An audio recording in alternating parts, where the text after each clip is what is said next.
Ce projet de loi, voté par une procédure antidémocratique dite d'urgence, le projet de loi de sécurité globale est le dernier en date d'une longue liste de textes liberticides. Au-delà du bien connu article 24 dont tout le monde parle, et d'ailleurs, à tort, on ne parle que de celui-là.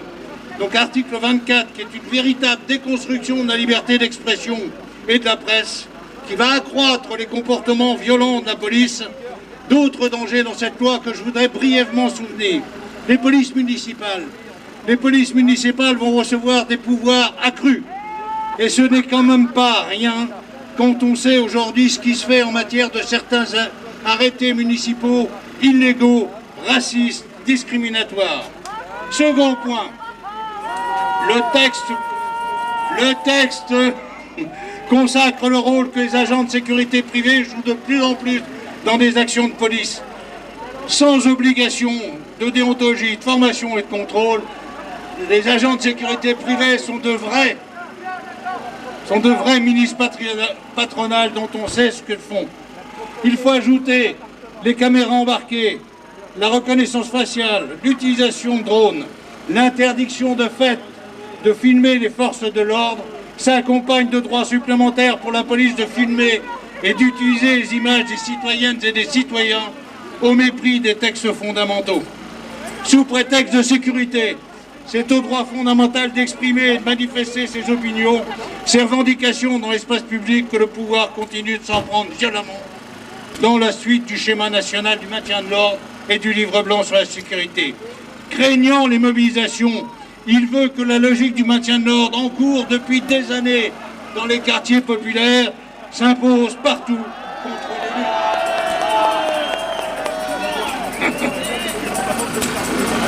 Mais en même temps, ce gouvernement met en cause les droits sociaux, ceux des chômeurs et des chômeuses par exemple, ou les droits des migrants et des sans-papiers, tous droits garantis par des textes internationaux qu'il piétine. Demain, en s'appuyant sur des préjugés xénophobes et racistes, il nous prépare une loi contre le séparatisme, dominée par la volonté de réprimer, d'imposer l'autorité. Nous ne devons pas laisser passer ce projet, et en particulier les dangereux articles 21, 22 et 24. Ne soyons pas attentistes. Si nous voulons une censure de cette loi liberticide, il faut continuer à clamer notre refus. Sous la pression, Macron et Darmanin prétendent dénoncer les policiers violents. Mais peut-on laisser le ministre de l'Intérieur dire que certains policiers déconnent quand ils tabassent un homme sous une pluie d'injures racistes? Au-delà d'utilisation de la violence populaire contre les mouvements sociaux et dans les quartiers populaires, est-ce de la déconnade, ça aussi? Les tabassés, les éborgnés, les mutilés apprécieront cet humour.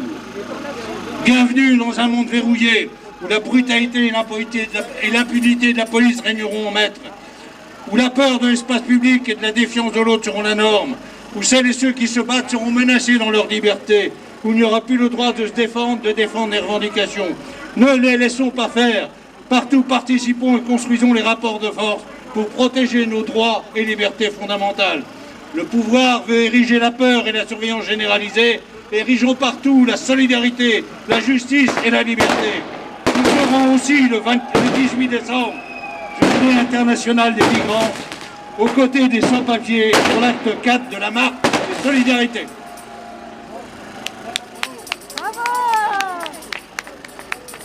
Nos chers amis,